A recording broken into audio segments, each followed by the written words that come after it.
जनाब Salim engineer, national vice president Jamaat Islami Hind, आप अपना मैसेज हमें दें। बिस्मिल्लाहिर्रहमानिर्रहीम। अत्यंत दयावान एवं कृपाशील ईश्वर के नाम से, उस ईश्वर के नाम से जो सारी सृष्टि का अकेला रचयिता है, हम सब का पैदा करने वाला और पालने वाला है। प्रशंसा उसी के लिए है जो सर्वव्यापी है, सर्वज्ञानी और सर्वशक्तिमान है, अत्यंत दयावान और कृपाशील है। वह हमसे बहुत निकट है, हमारी बातें सुनता है, जवाब देता है, हमारे दिल और दिमाग में उठने वाले विचारों को अच्छी तरह जानता है। यहाँ तक कि हमारे इरादों, हमारी नीयतों और हमारे इंटेंशंस को भी वो अच्छी तरह पहचानता है। मेरा विश्वास है कि एक दिन हम सब को उसी मालिक के सामने खड़ा होना है और अपने पूरे जीवन का, उसकी हर हर कृपा और आशीर्वाद का और उस हमारे एक एक कर्म का हिसाब देना है। ईश्वर की विशेष कृपा और शांति हो उन तमाम ईश दूतों, संदेष्टाओं और पैगंबरों पर जो ईश्वर के आगे संपूर्ण समर्पण का संदेश और मार्गदर्शन लेकर इस धरती पर भेजे गए। परम आदरणीय राष्ट्रपति महोदया, आज के इस अति सुंदर और गरिमामय कार्यक्रम के आयोजक, प्रजापिता ब्रह्म कुमारी ईश्वरी विश्वविद्यालय के पदाधिकारी बहनों एवं भाइयों, मंच पर उपस्थित आदरणीय धर्म गुरुओं, सभागार में मौजूद बहनों एवं भाइयों, राष्ट्रपति भवन के अधिकारी गणों, आप सभी को मेरा सलाम व आदाब। आप सब पर ईश्वर की विशेष कृपा और आशीर्वाद हो। आज के सुंदर कार्यक्रम का हिस्सा बनने पर मैं अत्यंत खुशी और गर्व महसूस करते हुए ईश्वर का शुक्रिया अदा करता हूँ।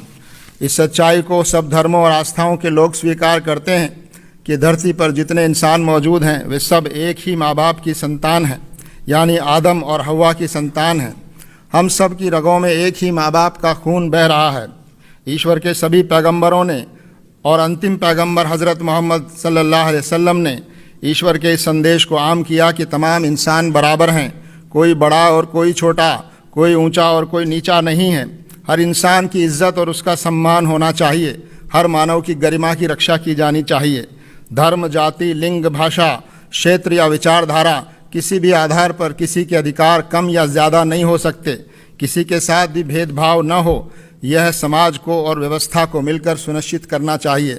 हज़रत मोहम्मद साहब ने फरमाया, अल खल्को अयालुल्लाह, यानी ये सारी सृष्टि और ये सारे प्राणी ईश्वर का एक परिवार और कुनबा और ख़ानदान है।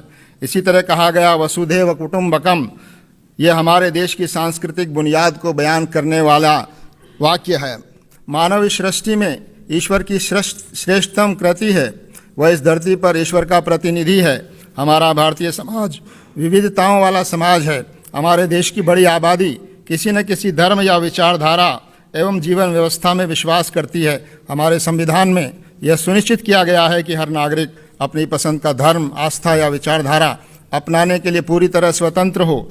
धर्म इंसानों को आपस में जोड़ता है।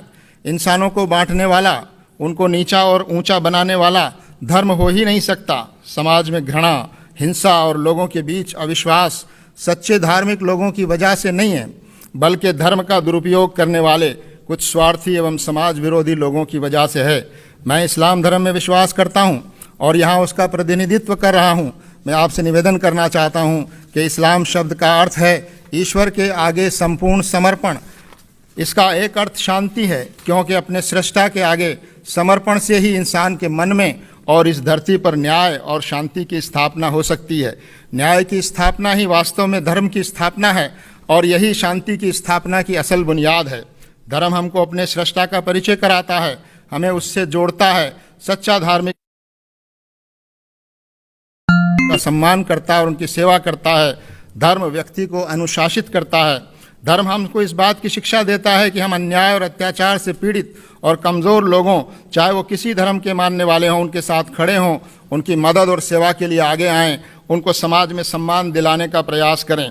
आज इस बात की आवश्यकता है कि विभिन्न धर्मावलंबियों में और धर्म गुरुओं में मेल जोल बढ़ना चाहिए, उनके बीच संवाद मजबूत हो। समाज में नैतिक मूल्यों को स्थापित करने के लिए हम सब धर्म गुरुओं को मिलकर प्रयास करना चाहिए। हम सभी धर्मों के धर्म गुरुओं को इस महत्वपूर्ण काम में पहल करके साथ मिलकर समाज में जागृति लाने आपसी सद्भाव और विश्वास को मजबूत करने का यह पवित्र कार्य करना चाहिए और हम लोग ये कार्य कर भी रहे हैं, लेकिन इस कार्य को और अधिक सक्रियता से करने की आवश्यकता है। मैं ईश्वर से प्रार्थना करता हूँ कि वह हम सबको देश और समाज के प्रति अपना दायित्व पूरा करने की प्रेरणा और शक्ति प्रदान करे, ताकि हम सब मिलकर शांति पर आधारित और नैतिक मूल्यों पर आधारित और न्याय पर आधारित एक समाज का निर्माण कर सकें और भारत को प्रगति और समृद्धि की राहों पर आगे ले जा सकें। मैं इसी के साथ ईश्वर की बड़ाई और प्रशंसा और महामहिम राष्ट्रपति महोदय का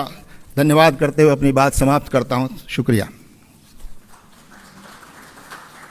आपका बहुत बहुत धन्यवाद।